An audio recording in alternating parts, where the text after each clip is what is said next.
For years, the top of competitive cubing has been dominated by a small group of names, the legends who pushed the limits of what was possible. People like Felix Zemdegs, who changed the way people viewed speedcubing. People like Max Park, who completely redefined what humans could do with a Rubik's Cube. But recently, something has changed. A new generation has arrived, and they are younger, faster, and more consistent than ever before. A huge number of the world's best cubers are now coming from China, and many of them are still kids. We are seeing teenagers and even younger competitors casually solving at speeds that would have been considered impossible just a few years ago. So the question is, why are Chinese kids so fast? Is it genetics? Is it better hardware? Is there some secret training method? Or is there something that the rest of the cubing community can learn from them? China has always had a strong cubing scene, but over the last decade it has exploded. The country now has an enormous number of young competitors, with many starting cubing at extremely young ages. And this creates something important: competition. When thousands of people are all trying to become faster, the level naturally rises. A 10-year-old who is already surrounded by other fast cubers doesn't see a 15-second solve as impressive. They see it as the starting point. Their idea of normal is different. This is something that happens in almost every competitive field. When one person pushes the limit, everyone around them starts adapting. The next generation doesn't have to discover everything from scratch. They start where the previous generation ended. One of the biggest advantages many Chinese cubers have is simply time. A lot of elite cubers start extremely young, and starting young matters because cubing is a skill built from thousands, sometimes millions, of tiny decisions. A beginner sees a cube as a puzzle. An experienced speedcuber sees patterns. They don't think, move this piece here, then this piece there. They recognize situations instantly. This is why top cubers can look almost like they are predicting the future. Their brains have built a massive library of patterns. Starting at age 7 or 8 means that by the time someone is 13, they might already have years of experience, and those years add up. But starting young isn't the only reason. The biggest difference is often how they train. A lot of casual cubers train by simply solving over and over. They do a solve, check the time, do another solve, repeat. But many elite Chinese cubers are much more deliberate. They don't just practice solving, they practice specific skills. For example, they might spend an entire session improving cross-efficiency, or training faster recognition during F2L, or drilling one specific algorithm until it becomes automatic. Instead of saying, I need to get faster, they ask, what exact part of my solve is slowing me down? That is a much more effective way to improve. One thing that stands out about many top Chinese cubers is their incredible fundamentals.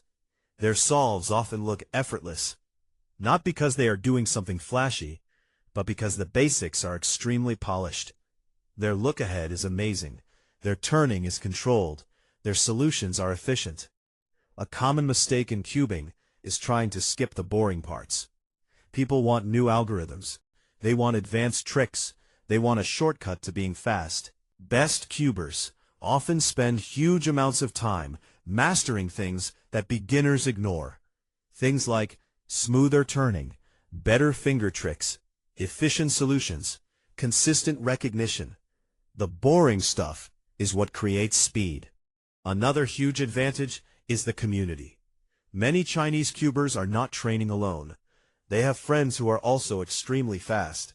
They can compare solves, share techniques, analyze each other's mistakes. Imagine trying to become a professional basketball player while never playing against anyone better than you. It would be much harder. Training partners force you to improve. Cubing is no different. Being surrounded by people who are faster than you changes what you believe is possible. Of course, there is also one simple answer. They practice a lot. A lot of elite young cubers have incredibly high solve counts. Hundreds of solves a day is not unusual. But volume alone isn't enough. A person can do 10,000 bad solves and not improve very much. The difference is that elite cubers combine volume with analysis. They are constantly asking, why did I pause here? Why was this pair slow? How can I make this more automatic?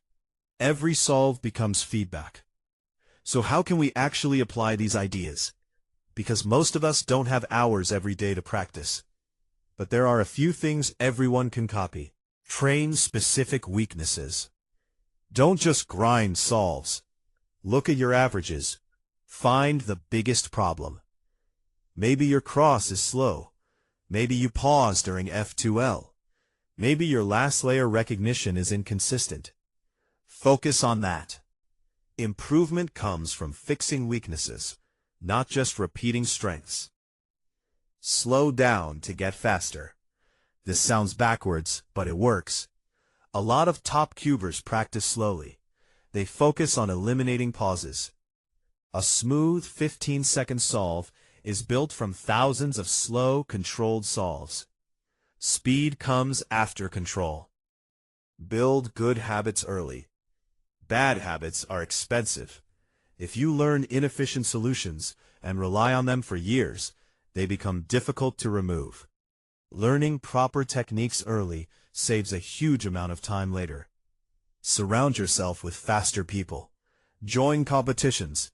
Talk to other cubers. Watch example solves. Find people who are better than you.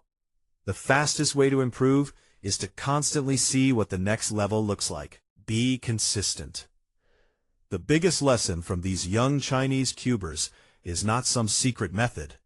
It's consistency. They train regularly. They analyze their solves. They improve tiny things over time. And those tiny improvements eventually become massive. The reason Chinese kids are so fast isn't because they have some hidden advantage.